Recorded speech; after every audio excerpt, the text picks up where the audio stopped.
Hey there, Shakespeare Shakers, and welcome back to A Rose by Any Other Name, the podcast that makes Shakespeare less of a tragedy and more of a triumph for your brain. I'm Mr. Rose, and in today's episode, we'll be hitting the streets of Verona with Romeo and the boys in Act 1, Scene 4 of Romeo and Juliet. This one's got some dream talk, some party plans, and the kind of speech that starts with fairy dust and ends with doom. Welcome to the world of Mercutio, so strap in. This is the party before the party. Romeo, Benvolio, and Mercutio are on their way to crash the Capulets' big party. They're wearing masks to hide their Montague identities, but Romeo isn't exactly excited. He's still moping over Rosalind and says he doesn't feel like dancing. Mercutio, being Mercutio, starts teasing Romeo, twisting everything he says into a dirty joke. Classic Mercutio. But when Romeo mentions a dream that warned him that something bad will happen tonight, Mercutio takes over the conversation in spectacular fashion.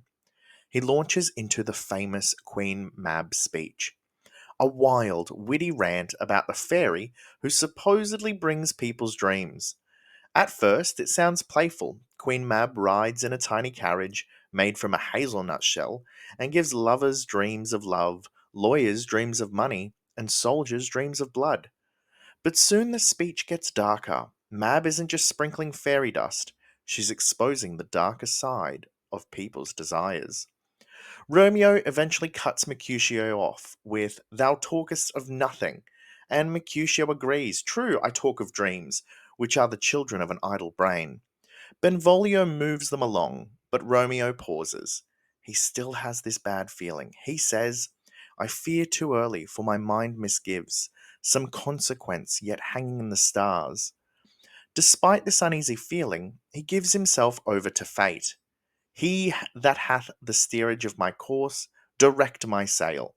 And with that, they head into the party and into destiny. In our theme talk today, we are looking at fate, foreshadowing, and Mercutio the Mythbuster.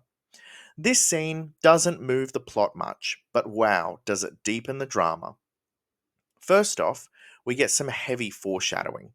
Romeo's gut feeling that something terrible will come of this night. He is not wrong. His consequence, yet hanging in the stars, is his death. Shakespeare's letting us know about the tragedy from the start. We also meet Mercutio, Romeo's friend, and the play's biggest wildcard. His Queen Mab speech is both hilarious and disturbing. It starts as a fairy tale and turns into a critique of society's obsession with power, lust, violence, and control. Queen Mab gives everyone what they think they want, but it's often twisted. Mercutio is also Shakespeare's biggest pun master.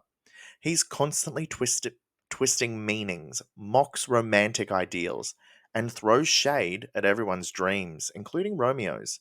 His line, "Dreams are the children of an idle brain," is more than just sarcasm.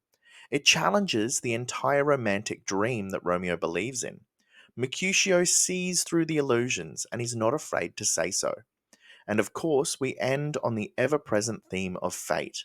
Romeo gives himself over to destiny, saying that something bigger than him is guiding his journey. The audience already knows he's heading for heartbreak. When we're looking at our quote, we start off with some fun little wordplay. "If love be rough with you, be rough with love," said by Mercutio. Mercutio uses humor to brush off Romeo's sadness. His quick puns reveal his belief that love isn't sacred or poetic. It's just a physical urge, and you deal with it by not taking it too seriously. We then get into Mercutio's speech about Queen Mab. This is a clear example of symbolism. Queen Mab, the dream giver, becomes this symbol of desire and delusion. The opening line of Mercutio's wild speech introduces the idea that our dreams reveal the messy truths about what we really want. This is that very Mab that plats the manes of horses in the night. Mercutio uses imagery to paint this vivid picture of Mab's antics. These details are magical and funny at first, but quickly start reflecting humanity's darker sides. His imagination builds a world that exposes the flaws of society through dreams. When confronted, Mercutio responds with, "True, I talk of dreams, which are the children of an idle brain." This metaphor dismisses dreams as meaningless. They're random thoughts that come from and do nothing. This line undercuts Romeo's romantic view of dreams and fate, offering a skeptical and more grounded view of the world. I fear too early, for my mind misgives some consequence yet hanging in the stars. We have here the foreshadowing from Romeo, or a fate motif. Romeo senses that something is about to go terribly wrong. This moment of intuition foreshadows the entire tragedy. Hanging in the stars ties directly to the theme of fate. His path is already written. And lastly, he that hath the steerage of my course direct my sail. Romeo uses this sailing metaphor to show that he's giving up control. He believes someone else, whether it is fate, God, or destiny, is steering his life. This surrender adds weight to the unfolding tragedy. When we're looking at our reflective questions, our first question: how does this scene foreshadow what's to come in Romeo's story? Romeo admits that he has a bad feeling about the night ahead. He senses something big and something dangerous is waiting. Shakespeare is dropping a clear warning that this isn't just a party, it's a turning point. Romeo's mention of fate and death reminds us that this story is heading towards tragedy, even if characters don't know it yet. Our second question: what does Mercutio's Queen Mab speech reveal about his view of the world? At first, Mercutio seems playful and imaginative, but as the speech goes on, it gets darker. He uses Queen Mab to mock people's dreams, exposing how those dreams reflect greed, lust, and violence.